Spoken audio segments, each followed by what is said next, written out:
started the way these things always do. A group chat blowing up at 2 a.m. Someone posting grainy photos from an old forum thread, and the rest of us too bored or too restless to say no.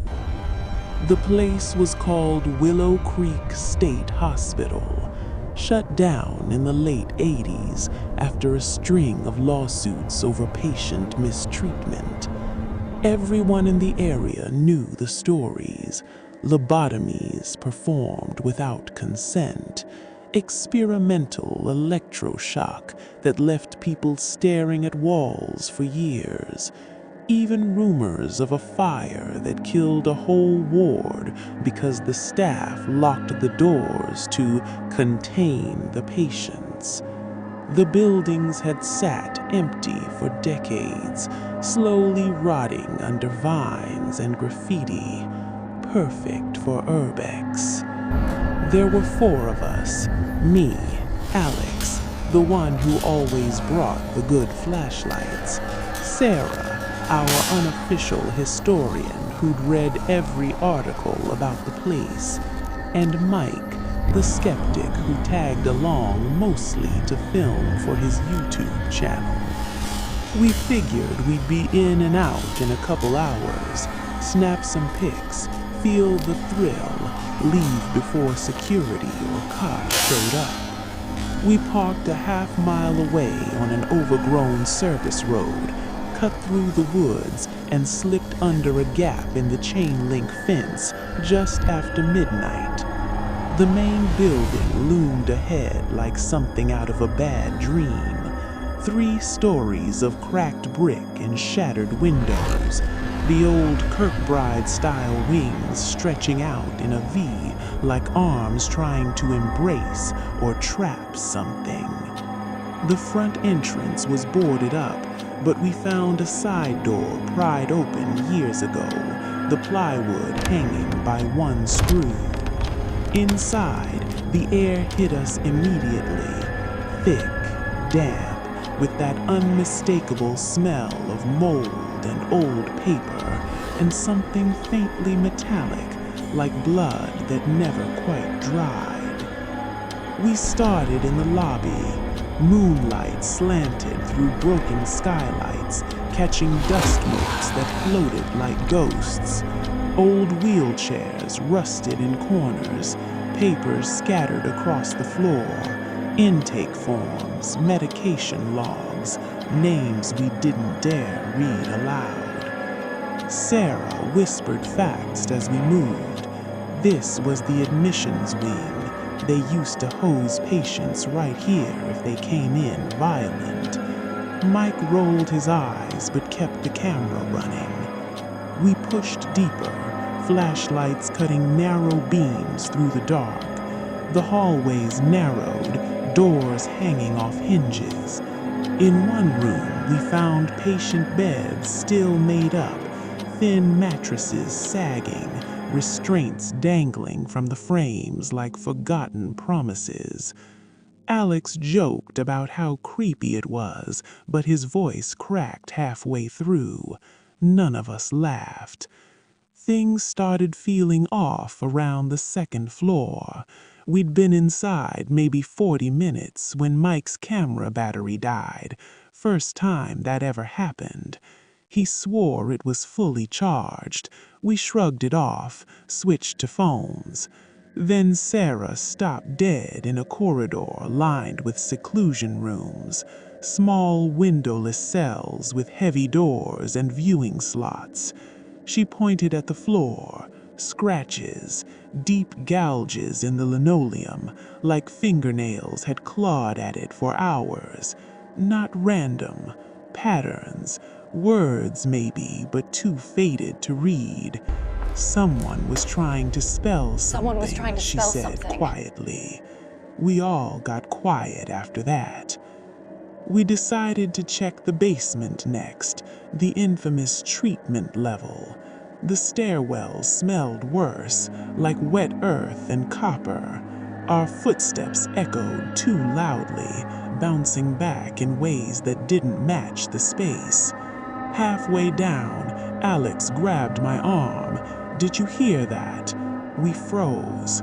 A low hum, almost like machinery, but faint. Then a distant door slamming, sharp, deliberate.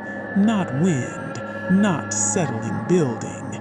We told ourselves it was another explorer, or maybe animals, but the hairs on my neck wouldn't lie down.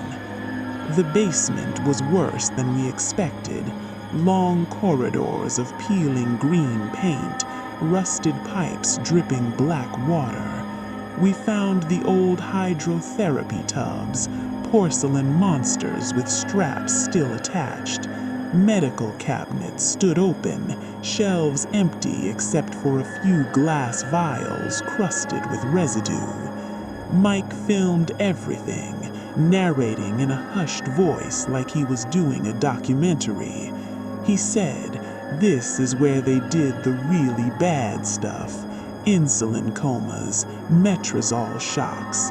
His voice trailed off when we reached the end of the hall. A single door stood ajar, light spilling out. Not our flashlights, a pale, flickering glow, like an old fluorescent tube that shouldn't still be working. We shouldn't have gone in.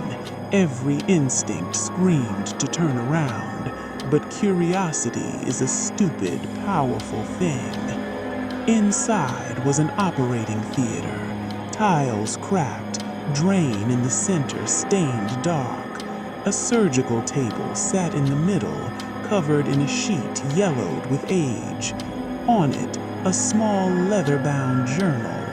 Sarah reached for it first. She flipped it open, handwritten entries, dates from the 70s, a nurse's log maybe. The last few pages were frantic. Patient 47 won't stop screaming, says the shadows talk back. Dr. Ellis insists on continuing the procedure. They're not dead, they're waiting. The final entry was just one line, scrawled in different handwriting. "We should have burned this place down." That's when the lights went out. All of them. Our phones, flashlights, everything. Pitch black. Then the humming started again, louder, closer. Footsteps, slow, deliberate, coming from the corridor we just left. Not animal, not wind, heavy shoes on tile. We ran. Panic makes you stupid. We scattered at first, then regrouped at the stairwell. Mike was missing. We called his name, voices cracking, no answer.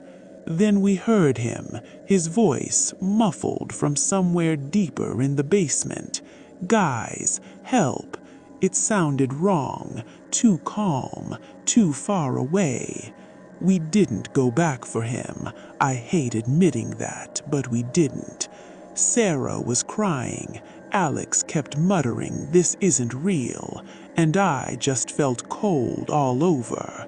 We bolted up the stairs, through the hallways, out the side door, into the woods. Branches tore at us. We didn't stop until we reached the car. Mike showed up 20 minutes later, walked out of the trees like nothing happened. No scratches, no dirt, camera still in hand. He didn't say much, just "I got lost," but his eyes were different, empty, like something had looked out through them and decided to stay. We never posted the footage. We barely talk about that night anymore. Sarah deleted all her research notes. Alex sold his gear and stopped Urbex completely. Me, I still wake up sometimes hearing that hum, feeling the dark press in. And every once in a while, when I'm alone, I swear I catch a faint metallic smell on the air, like blood that never quite dried. We thought we were just exploring ruins. Turns out, some places aren't abandoned. They're waiting.